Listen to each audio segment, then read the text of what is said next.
Aquí mismo. Bueno, pues muy bien. Buenos días a todos ustedes. Gracias por invitarme a compartir algunas reflexiones en un momento tan importante para la sanidad española como es el actual. Yo me tengo que apoyar necesariamente en la presentación que ha hecho Javier y decir que estoy muy de acuerdo en algunas cosas, en muchas de las que él ha dicho, y se podrán ver algunos ejemplos prácticos de cómo aplicamos en el País Vasco algunas de las ideas que él ha presentado, precisamente porque el objetivo debe ser ese, el de hacer más y mejor con menos. Casualmente, además, era el eslogan que nosotros utilizamos este año en nuestra presentación de los presupuestos 2012 en el Parlamento Vasco.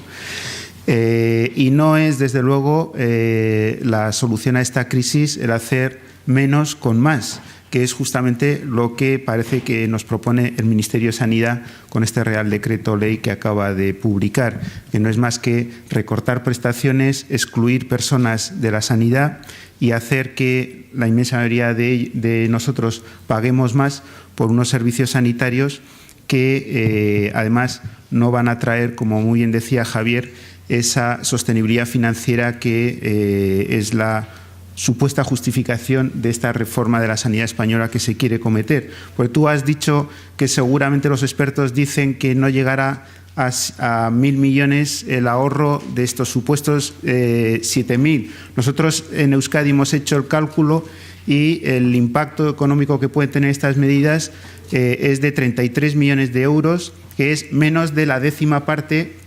de los aproximadamente 350 millones que nos correspondería respecto de esos 7.000 millones de ahorro. Menos de la décima parte, sin contar los costes administrativos que va a tener el aplicar estas medidas, que van a ser extraordinarios. Solamente les puedo decir que en Euskadi hemos calculado que si fuésemos a aplicar las medidas del Real Decreto Ley, significaría tener que gestionar semestralmente entre 100 y 200.000 reintegros de gastos de aproximadamente 17 euros cada uno, lo cual es una auténtica locura en términos de burocratización del Sistema Nacional de Salud. No es por ahí por donde está la solución de las crisis. La solución, desde nuestro punto de vista, y lo digo de verdad con mucho orgullo de tener ya 3 años de experiencia y poderles presentar muchos datos que creo que atestiguan que efectivamente no estamos hablando de ideas, estamos hablando de realidades, pero también con la modestia de saber que cada uno es responsable de sus propios actos, y nosotros hemos apostado por esta línea, creemos que es la que debemos seguir,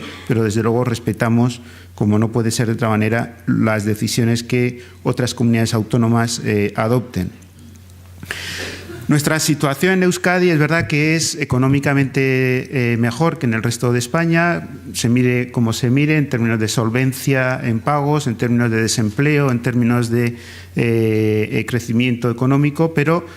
no obstante vivimos, como el resto de comunidades autónomas, la crisis fiscal en la que estamos desde hace 4 años. Y digo crisis fiscal porque es una crisis fiscal, no es una crisis de sostenibilidad de los servicios públicos. Fíjense, ahí tiene la gráfica desde el año 2005 al 2012 de lo que ha significado la variación en la recaudación de impuestos en el País Vasco en azul, en rojo el gasto sanitario y en verde la variación en el PIB.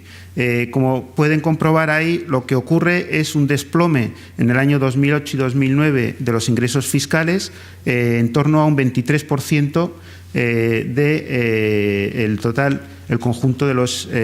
ingresos fiscales de las 3 haciendas vascas. En el año 2008 eso contrastaba ya una caída del 7% con un crecimiento del gasto sanitario del 13% ese año, que venía prácticamente en términos muy similares en los 4 años anteriores. Es decir, lo que ha ocurrido es este desplome de los ingresos fiscales. Y lo que ha ocurrido a partir de entonces ha sido, como pueden ver en las 3 últimas columnas rojas, es una moderación, estabilización, incluso reducción del gasto sanitario en 2010, en 2011 y en 2012. Y insisto que año 2010 y 2011 el gasto sanitario que pueden ver ahí es un gasto sanitario auditado, puesto que las cuentas sanitarias de Osakidetza, como ente público de derecho privado que es, están sometidas a una auditoría externa. Estamos hablando de estricto gasto con técnicas contables. No estamos hablando de presupuestos ni liquidaciones presupuestarias.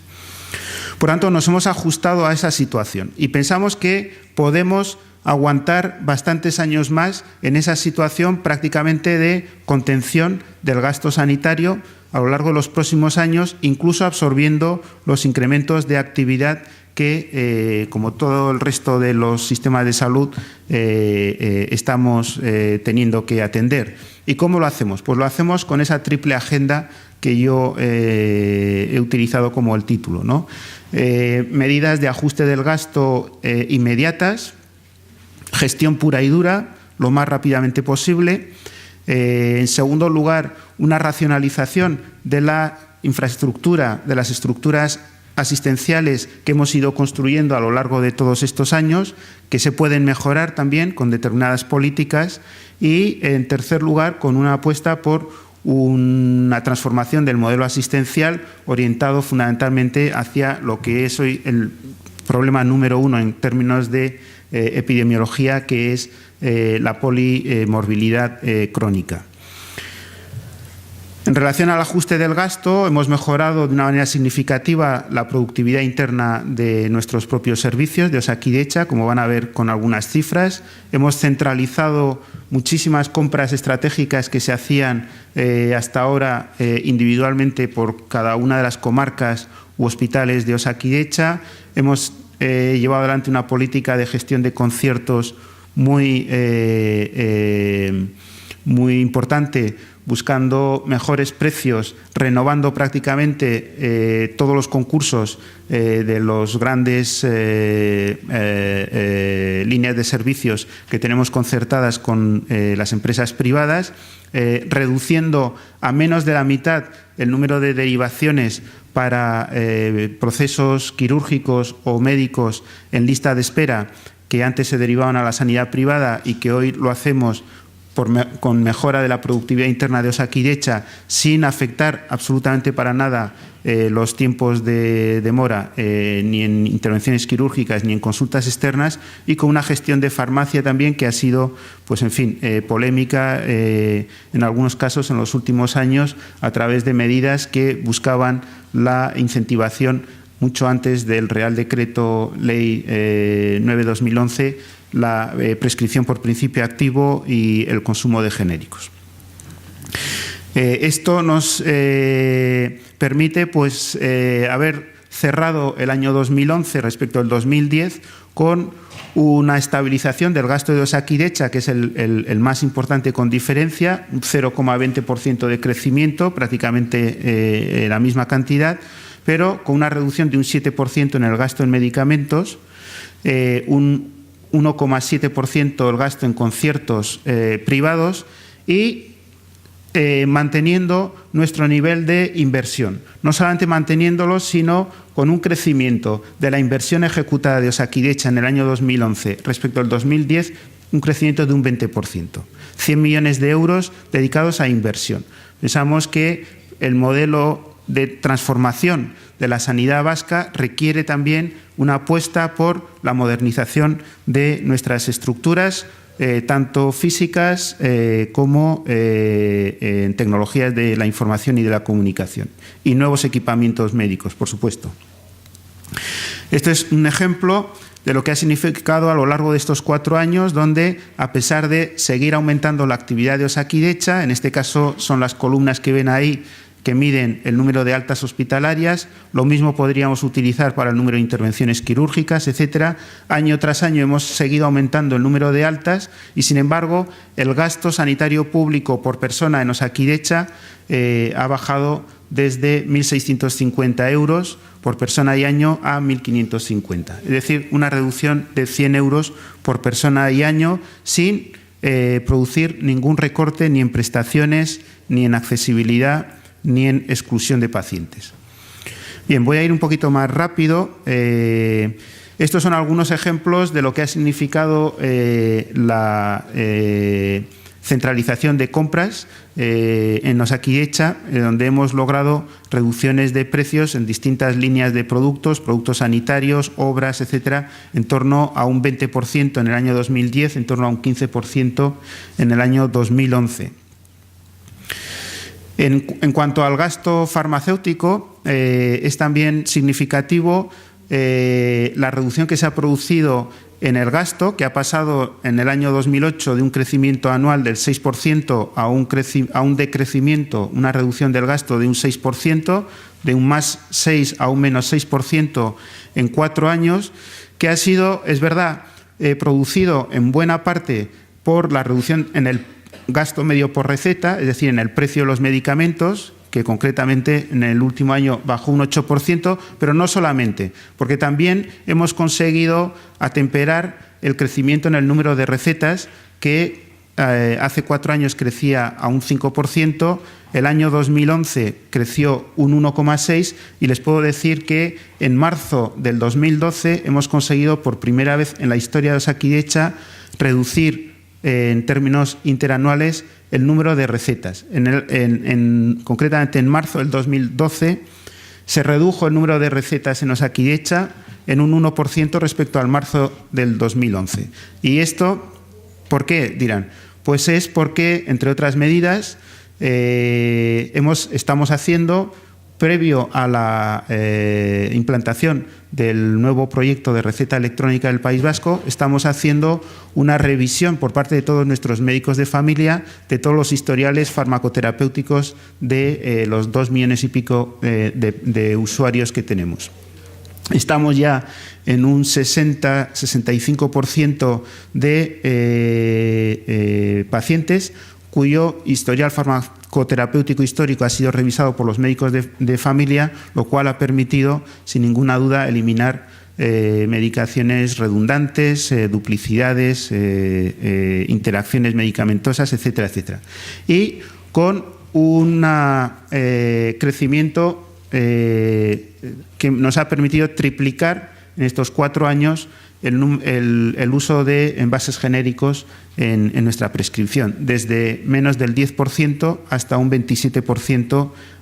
a lo largo del año 2011, porque ahora mismo estamos ya por encima del 32%. Curiosamente también, en el gasto de farmacia hospitalaria, otro de esos grandes leones a los cuales parece que es imposible meter en vereda, hemos conseguido, mediante unas políticas no solamente de compra centralizada, sino sobre todo también a través de una comisión central de farmacia hospitalaria, establecer posicionamientos farmacológicos para determinadas moléculas de alto coste, lo cual nos ha permitido también batir otro récord en el año 2011, que es por primera vez reducir el gasto farmacéutico hospitalario, que se redujo en un 2,5% respecto al 2010, cuando ven que la tendencia en todos los años anteriores ha sido de un crecimiento.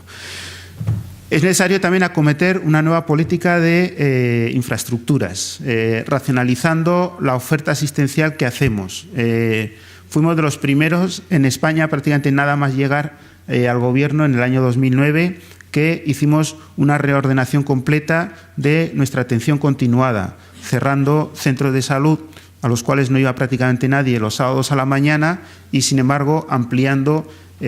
puntos de atención continuada en horarios, digamos, fuera de horas, lo que llamamos atención continuada. Estamos poniendo en marcha un plan director de laboratorios de todo Osakidetza que nos va a permitir ahorrar, estimamos, en torno a 10 millones de euros anuales. Hemos hecho integraciones de estructuras. Comenzamos integrando 3 hospitales psiquiátricos en Vizcaya en uno solo. Seguimos por la integración de los 2 hospitales generales de Vitoria, que hoy ya comparten muchas estructuras y servicios. Hemos integrado en lo que llamamos organizaciones sanitarias integradas, OSIS, los 4 hospitales comarcales que tenía Osakidetza con sus estructuras de atención primaria, no solamente para reducir personal directivo, que se produce, pero no es el objetivo fundamental que buscamos, sino justamente lograr las economías de integración que vienen debido a esta gestión compartida, unitaria, que se produce cuando la atención primaria y los hospitales se gestionan de manera conjunta y detrás de esta integración organizativa hay un gran trabajo que no tengo tiempo para poderles explicar, de continuidad de cuidados y de organización de rutas asistenciales, etcétera, etcétera. Y un impulso a las tecnologías de la información y de la comunicación para sustituir modalidades presenciales de la atención, que nos ha dado unos grandes resultados. Esto es el ejemplo de cómo hemos reconfigurado el mapa sanitario de Osakidetza, donde además de tener 4 nuevas organizaciones sanitarias integradas, el resto hemos organizado lo que llamamos microsistemas u organizaciones sanitarias integradas virtuales, donde, aun cuando la gestión del hospital Cruces o Basurto es diferente de su atención primaria o de su centro de subagudos, por primera vez, por ejemplo, en el área de Bilbao, el Hospital de Basurto, que es el hospital de referencia para el centro de Bilbao, junto con el Hospital de Santa Marina, que es un hospital de subagudos, y la comarca de atención primaria de Bilbao, constituyen una organización sanitaria virtual donde una parte del contrato programa de las 3 organizaciones está vinculada a objetivos comunes de los 3, lo que llamamos los planes de intervención poblacional, que luego explicaré. Estos son ejemplos de sustitución de cuidados. Hemos puesto en marcha a principios del año pasado un nuevo proyecto que llamamos Osarean, Osakidetza no presencial en red, que nos ha permitido, por ejemplo, dar 1.200.000 consultas de atención primaria de manera no presencial a lo largo del año 2011. Consultas que antes se hacían acudiendo al centro de salud, hoy se hacen vía teléfono o internet por parte del propio profesional médico, enfermera o pediatra de atención primaria. Hemos conseguido hacer 73.000 interconsultas primaria especializada, y es curioso porque esta cifra de interconsultas primaria especializada virtual es el mismo número de primeras consultas especializadas que hemos reducido en el 2011 respecto al 2010. Por tanto, seguramente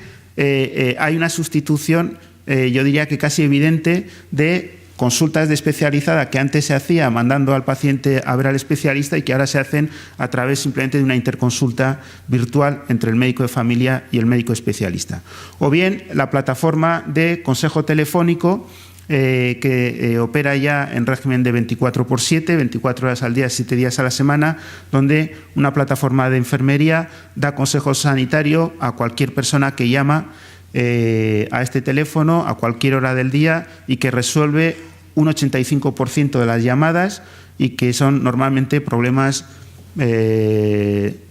solubles que tienen que ver, por la casuística que nosotros registramos, con temas como fiebre, vómitos, diarreas, dudas sobre la posología de los tratamientos farmacológicos, etcétera, etcétera. Por tanto, tenemos un enorme recorrido. Como ven ahí, es la gráfica del número de llamadas por mes. Cada mes vamos teniendo un mayor número de llamadas a este consejo telefónico, y seguimos desarrollando nuevos servicios a través de esta plataforma Osarean, consejo sanitario en web, etcétera, etcétera. Y por último, una estrategia de cronicidad. ¿Cómo vamos de tiempo? Bien. Una estrategia de cronicidad que se ha presentado en distintos foros sanitarios españoles, está muy bien documentada, lo pueden bajar cualquiera de ustedes que tenga interés de nuestra web,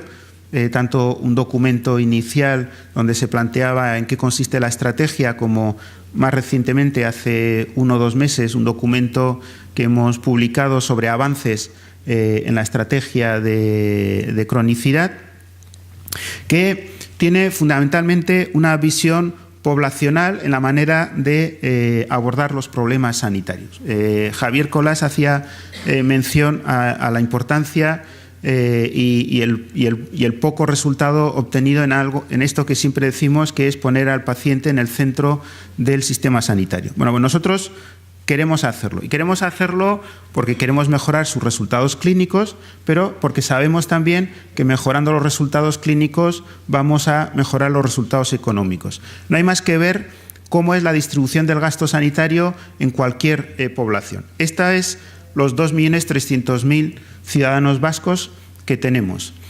Los hemos distribuido mediante unos algoritmos propios que hemos desarrollado en cuanto a su gasto sanitario y utilización de recursos en 5 categorías, RUPs que llamamos,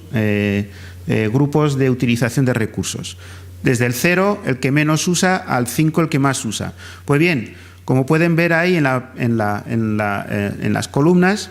tenemos 23.000 personas de esos 2.300.000 que son responsables del 16% del gasto sanitario. Y las siguientes 80.000 son responsables del 18% del gasto sanitario. Por tanto, tenemos que 100.000 personas en Euskadi son responsables del 35% del gasto sanitario. Y si vemos cómo se distribuye por tipos de servicios ese gasto sanitario, vemos que así como la población que está en los estratos bajos de utilización de recursos tiene una distribución del gasto sanitario más bien homogénea y sobre todo decantada hacia lo que es atención primaria, medicamentos y atención especializada, cuando subimos a los 2 estadios superiores, la gran carga de gasto sanitario está justamente en la hospitalización. Hasta un 77% el gasto de hospitalización de estos 24.000 pacientes que más consumen. Por tanto, dirán, bueno, no hace falta hacer este ejercicio para saber lo que tenemos que hacer. La solución es evitar las hospitalizaciones de toda esta población que termina yendo al hospital por complicación de sus patologías de una manera innecesaria. Y este es el foco de nuestra atención. ¿Cómo lo hacemos? Bueno, pues con una serie de proyectos, que es la estrategia de cronicidad. Insisto, está documentada, no es objeto de esta presentación el entrar en cada uno de los 14 proyectos que estamos utilizando, que va desde la historia clínica electrónica única hasta la formación de pacientes activos expertos. Tenemos ya más de 500 pacientes que a su vez en cascada van formando a otros pacientes con similares patologías, el cambio en el rol de la enfermería, el desarrollo de una plataforma de asistencia virtual que llamamos Osarean, la telemonitorización de pacientes crónicos, etcétera, etcétera, etcétera. Uno de esos proyectos es justamente vincular la financiación a las organizaciones sanitarias a el cumplimiento a la puesta en marcha de proyectos de colaboración para la atención conjunta a estos 100.000 pacientes que son los más complejos y los que más consumo realizan, y vincular una parte de esa financiación. Concretamente nosotros vinculamos este año, que es el primer año que lo estamos haciendo, un 2% de la financiación de esas organizaciones sanitarias virtuales. Les puedo decir que un 2% del presupuesto del Hospital de Cruces o de Basurto es mucho dinero y se mueven para conseguir estos recursos. Pues bien, vinculamos un 2% de la financiación que transferimos a estos centros a unos programas de intervención poblacional que han elaborado conjuntamente las organizaciones sanitarias integradas cuando existen, y cuando no, las organizaciones sanitarias integradas virtuales, los microsistemas. Y está vinculado a una serie de indicadores que están ya parametrizados y que son los que hemos firmado con estas organizaciones, vinculado a una mejor gestión de esos 23.000 pacientes pluripatológicos muy complejos, en primer lugar, la cúspide de la pirámide, y esos otros 80.000 pacientes que están en el estadio 4 y que la mayoría de ellos tienen una de estas 3 enfermedades: diabetes, enfermedad pulmonar obstructiva crónica o insuficiencia cardíaca. Vamos a trabajar, y estamos trabajando este año, sobre estos 4 colectivos y pensamos que trabajando de una manera estructurada y focalizada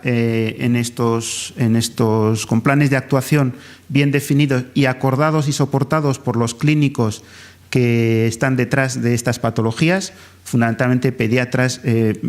internistas, médicos de familia y también algunos especialistas de estas áreas, vamos a conseguir los resultados que esperamos. Algunos resultados que vamos viendo y que desde luego aquí sí que yo soy honesto, no podemos establecer una relación de causa-efecto porque estos son resultados del año pasado y la estrategia de crónicos empezamos a ponerla en marcha en el año 2010 y para mí, que no soy muy científico pero me gusta tener rigor en lo que hablo, me costaría mucho decir que una cosa está ha sido consecuencia de la otra. Pero miren,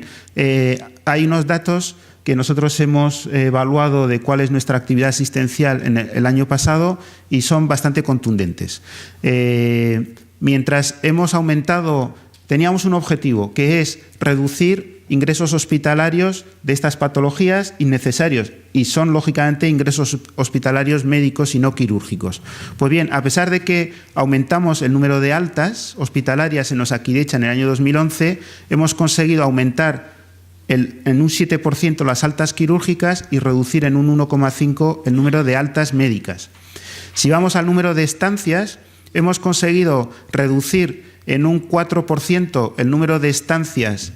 número de días cama en hospitales de agudos y aumentar en un 6% el número de estancias en hospitales de subagudos, que es justamente otro de los objetivos que nosotros teníamos, porque sabemos que están mejor atendidos y que además es más económico tener a estos pacientes en los hospitales de subagudos que en los hospitales de agudos.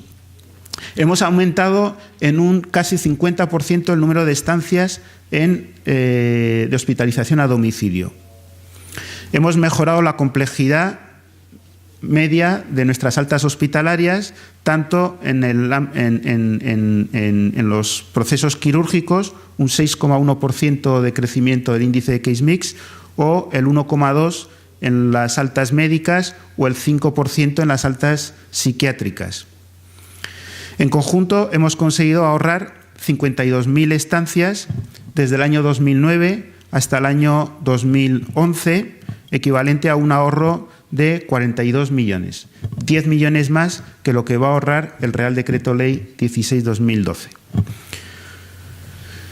Bien, por tanto, yo creo que prefiero dejarlo ahí. En todo caso, luego habrá tiempo en el coloquio posterior al resto de compañeros que me van a seguir en la presentación. Quiero insistir, por tanto, en lo que decía, que esta frase que yo desde luego suscribo, de que se puede hacer más y mejor con menos, es posible. La sanidad española tiene solución, simplemente hay que ponerse a ello con ambición, con ideas y también contando con los profesionales sin los cuales es imposible haber alcanzado estos objetivos que yo les he presentado y sobre todo con algo que es el compromiso con la sanidad pública, que es en lo que nosotros, por lo menos en el País Vasco, estamos comprometidos. Muchas gracias.